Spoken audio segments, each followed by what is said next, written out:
Now, let's talk about get more specific about offers. And one of the things we have to be specific about is the fact that they have to be specific. An offer has to be specific about what it is asking for. Now, the example I gave you guys earlier, I was asking about Rob's book bag, and I was specific about the book bag, and I was specific about the amount that I was willing to offer for it. And in that case, we don't need a great deal of specificity. Now, you might argue, well, am I just asking to buy the book bag itself or everything that's inside it? Am I offering to buy that particular book bag or whatever book bag might be in his possession? Well, we always interpret these things reasonably. So what we do instead is, if I say, Rob, I'll give you $1 for your book bag, that kind of assumes I'm buying the whole book bag and all of its contents. If there is some, misunderstanding or we need a point of clarification, then it's up to the parties to try to work that out as best they can. And if they can't, then the offer and acceptance process is going to fall apart. We don't have an offer anyway. We don't have a contract. Okay. What an offer does is it invites somebody else to enter into a contract. So an offer has to answer some of those question words like, who, what, and when. Okay. So the who is usually pretty obvious. I'm the person making the offer. I'm making the offer to Rob, so that one's kind of obvious. But it's not always that obvious. Suppose I make just a general offer, which can happen in law school. They always do these ridiculous examples like so-and-so posts an offer for $50 to anyone who climbs the top of the flagpole and plant a piece of gum up there. Now, I don't know that anyone is ever, in their wildest dreams, ever going to do that. Let's give you a more realistic example. How about something like this?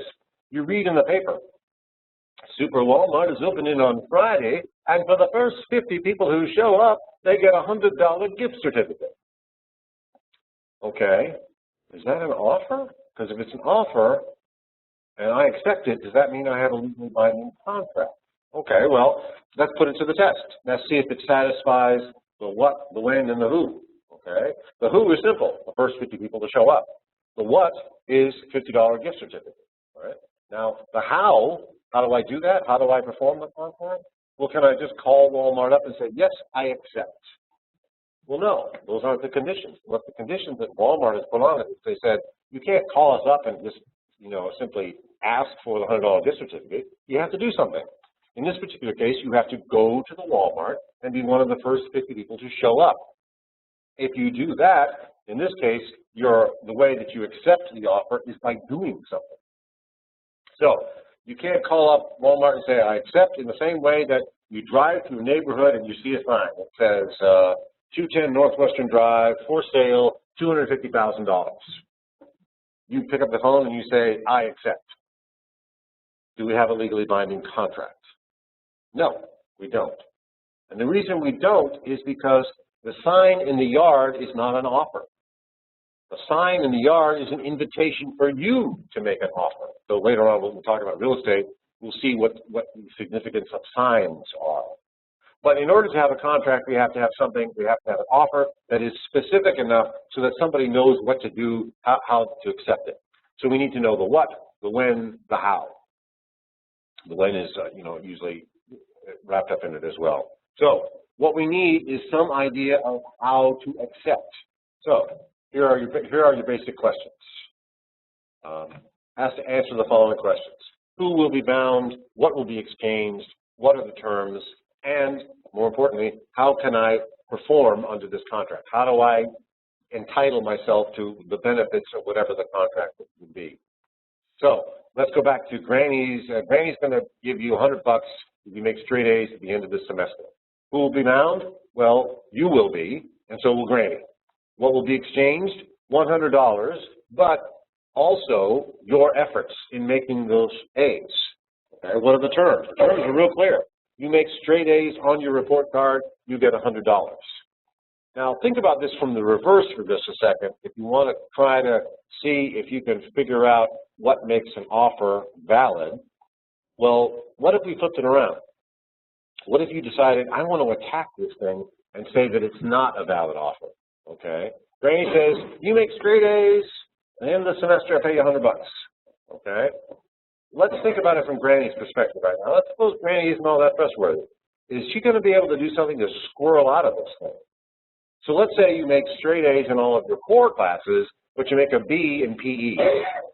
Well, were those the terms of the contract? Does she mean straight A's in all of your classes, straight A's in just your core classes, or is a B in PE okay as long as you made A's in your main classes? Well, a reasonable interpretation of Granny's offer would be A's in everything. And that's what the courts would probably say. We're going to take a reasonable interpretation of what the terms are.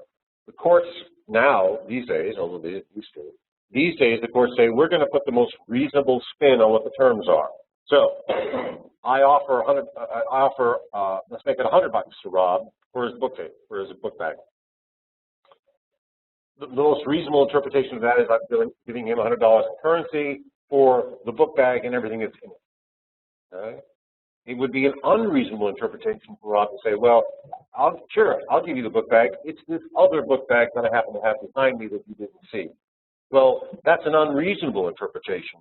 So we're going to hold these people to the terms that are the most reasonable to go through.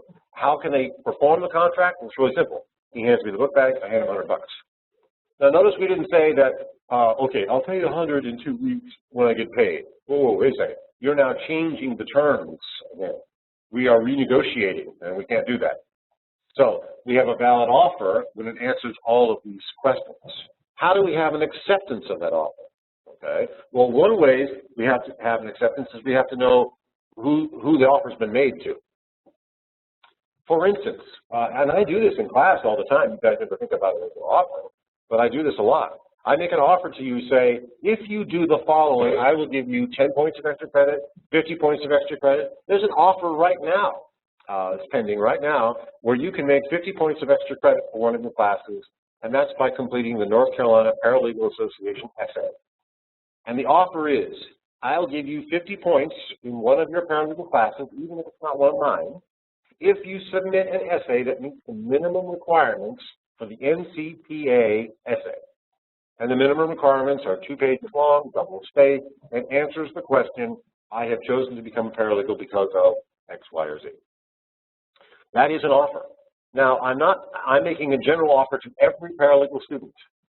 Now, if you are not a currently enrolled paralegal student and you come in, you graduated 2 years ago, and you say, okay, here's my essay, I want my 50 points, well, do we have a contract? Well, no. Implicit in the terms is the fact that you must be currently enrolled, because otherwise 50 points wouldn't help you anyway.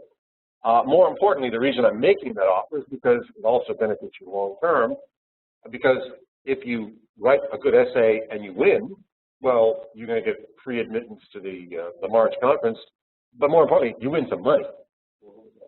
$400 for the first place, and $300 for the second, $200 for the third, and I don't know about you, but I like money. I like money a lot.